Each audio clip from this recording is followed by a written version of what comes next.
Are you losing sleep over your fire fears and your water woes? This is the problem right here, overstocked, dead and dying forest. This is another problem. Look at this gully. It's almost 10 feet deep. This is what happens when erosion goes left unchecked. All that work you're doing for fire and fuel load, all that biomass you're producing, most people think of it as trash. But we at the Occidental Ecology Center, we think of it as a beneficial biomass. Oh yeah.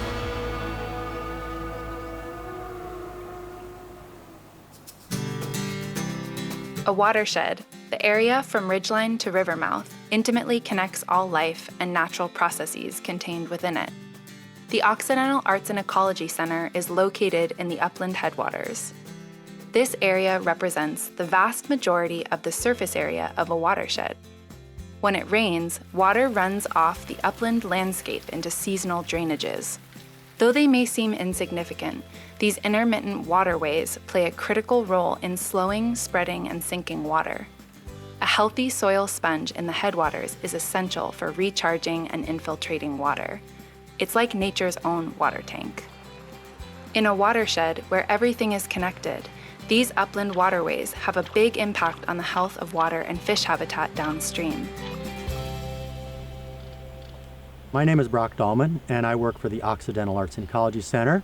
We're a nonprofit in western Sonoma County. Where we are is in the uplands of the Russian River Basin and the headwaters of Dutchbill Creek. So all of OAC is actually what are known as Order 1 or Class 3, where these are ephemeral drainages, seasonal drainages. Not a fish-bearing waterway, doesn't even support amphibians, only runs when it rains.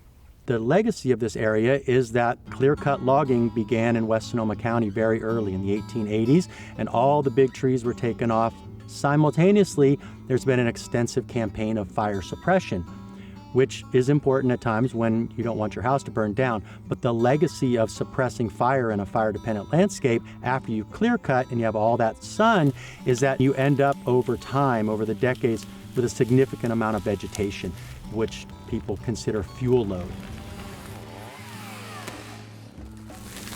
A lot of defensible space work is being done to thin the forest and limb the forest to disconnect the ground fuel from the crown fuel and rearrange that fuel load architecture so that when fire shows up, it moves slower and you have more chance to defend your space. But those fire fears are also in relationship to our water woes, our water quantity woes, our water quality woes. As we develop the uplands and we cut the forest and we compact the land and we put roads in or we overgraze or we put driveways and roofs in, we increase the runoff. We increase the impervious surfaces, and the volume and velocity of the water leaving the land during winter is faster and flashier, and it can scour and it can incise, it can erode these uplands. The biggest pollutant in all of our watersheds is actually sediment from these upland processes. And so we end up with these incised upland waterways, and the deeper the gully goes in down, the amount of water that can be stored in the hillside is reduced. It's like when you're taking a bath and you pull the plug, you can drain the tub. So what we want to do is figure out how do we increase the ability by raising the outlet of the tub higher by filling in these gully systems with this organic matter. It functions as a biofilter, as a carbon filter. It's literally carbon filtering. The water quality is improved because the sediment from this landscape is not being delivered to turn the river into chocolate milk and kill the salmon reds downstream. We're going to strategically place that material in such a way that we're going to stuff it in our gullies and fill them up and reduce the erosion, clean the water, improve the recharge, improve the upland sponge, improve the forest health, create wildlife habitat in a very efficient way and an economical way compared to other means of, quote, getting rid of that material. So here's a little waterway that actually we moved here in the 90s was a deeply incised gully. This was about 6 feet deep. It was straight down and vertical. It was calving off. It was an overstocked, stem excluding, Doug fir encroaching forest. Fuel loads were massive. We came in, we limbed, we thinned, we did all the gully stuffing, the brush packing, we stuffed it, we slowed it, spread it, and sink it. And now this spring, after a big winter, we've got it up on the surface. We've got clear water flowing, and it's a beautifully healed gully sequestering carbon and providing resiliency for the forest in this location.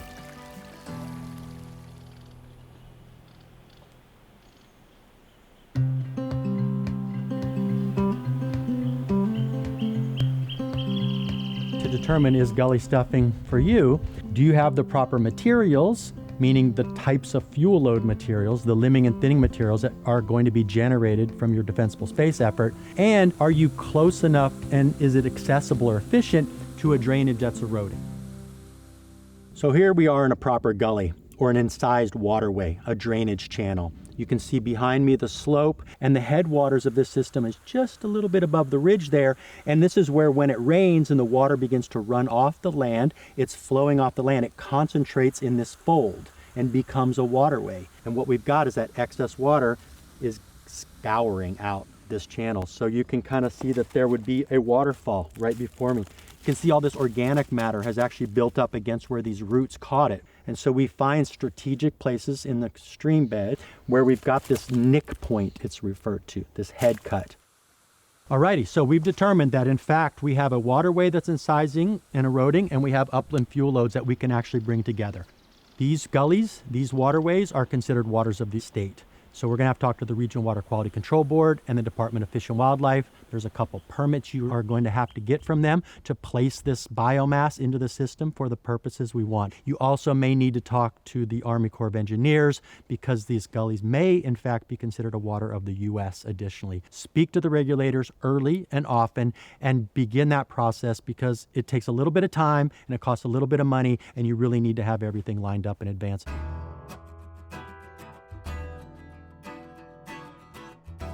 So at OAC, we go to where our waterways are, the eroding gullies that are incising and delivering sediment. And we'll often start our fuel load work adjacent to the gully and generate the materials that we fold into the gully. And then we move up slope and fold them in, and move up slope and fold them in.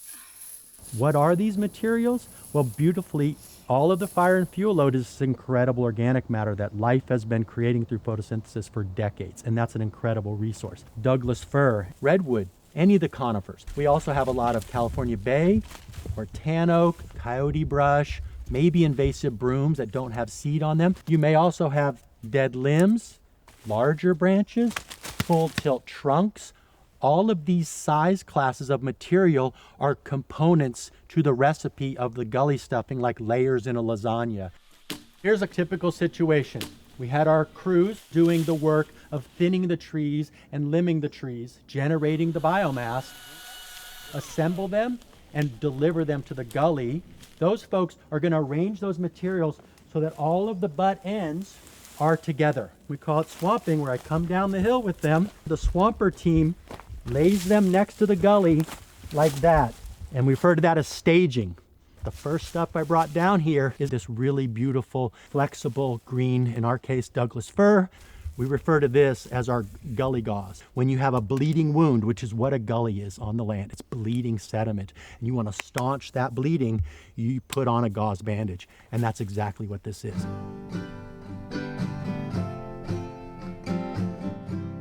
First, we line the bottom and sides of the channel with a thick layer of conifer boughs. This fine material helps create a seal with the channel bed and filter out sediment when water flows. There may be a bunch of material in the gully, and so what we want to do is remove this stuff here, get access to the bottom of the channel, like building a house. The most important part of that house is the foundation. It's the seal. It's how the house connects to the earth. And we're building this little carbon catcher's mitt here. We want a really firm seal so that when the water comes, it distributes the force, it catches the sediment on top, and it basically diminishes the force and reduces the erosion. The tips of the branches go upstream because they have more tooth.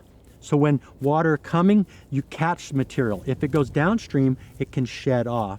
So when we're stuffing gullies, you have the tips up, heading upstream.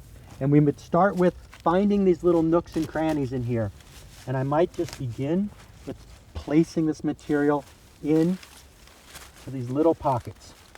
So I'm going to push that material in.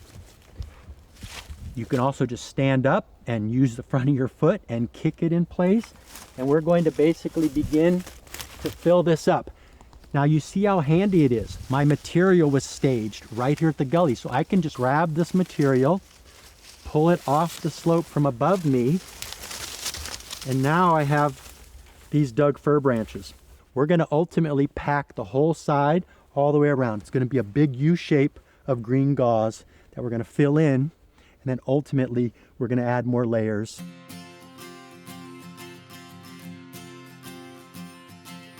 Next, we add in a mix of rougher carbon materials such as branches, limbs, and small logs. And finally, larger logs and trunks are placed on top to hold it all in place. All right, so we're feeling good. We've got our green gauze layer. We've really compacted it. We've pushed it in, we've kicked it in, we've sealed up the holes. No water gets to escape. You can begin layering in materials that don't lay as flush. So we've got this other material, this tan oak. And tan oak is great, bay, other things like that. But when you've got these little branches here, they're harder to compress and make as flat as possible. Sometimes we'll just come in with a pair of loppers, and we call this chopping the salad. And we'll make a little chopped salad layer. And we're just gonna kind of just give it a couple chops so it lays flat. Alrighty, let's fill this sucker up. Let's get her done. I'm gonna key some bigger stuff in.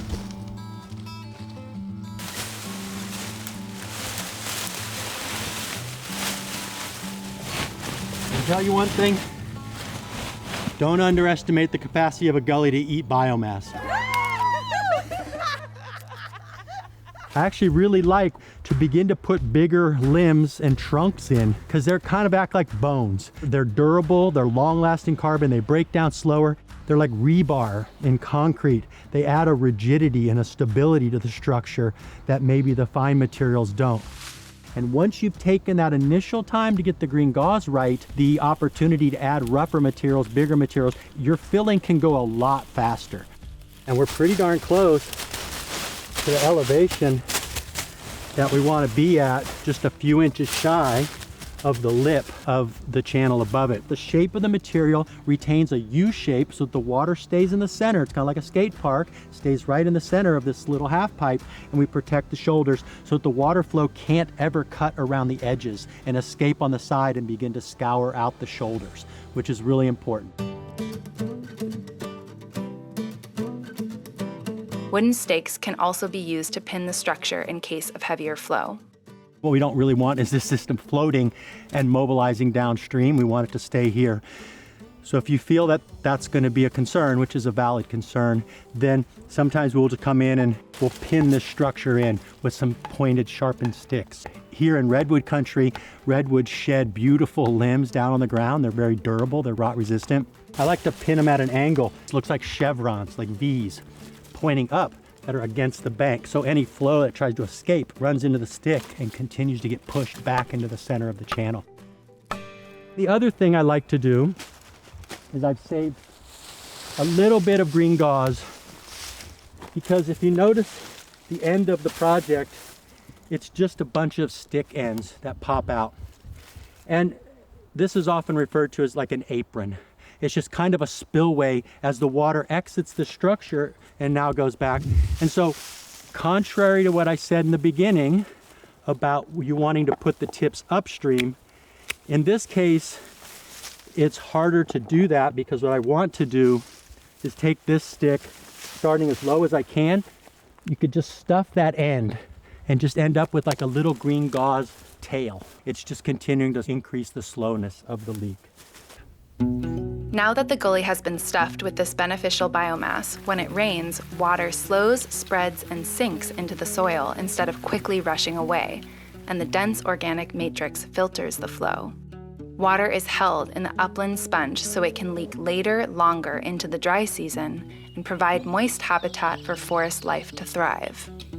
Over time, the stuffed material breaks down in the gully, sequestering carbon and creating a spongy compost to support healthy trees and soil life. Ultimately, this can help restore stability and build the channel back up. These things aren't one and done. You may need to come back after the first winter for sure, and we may need to come and just adjust, make sure the shoulders are still intact, make sure something didn't happen. So like any project, they may require an initial bit of maintenance. But I can tell you after doing this for 35 years, I've been stuffing gullies with fuel load. A couple seasons in, once they lock in and they compost and settle and you get the elevations right, they'll re-aggrade and they'll become part of the natural channel form. Over time, the native plants come in and reclaim what would look like the pre-development, if you will, pre-settler elevation of the channel. What we've got is this amazing process-based restoration tool. Water's going to flow during the winter, and it's going to initiate the process of composting. And that composting process is going to render this organic matter into a beautiful nutrient-laden water-holding sponge, and the trees are going to grow into it. They're going to be healthier, and we're going to produce clean water and sequester the carbon in the situation right here. Boom.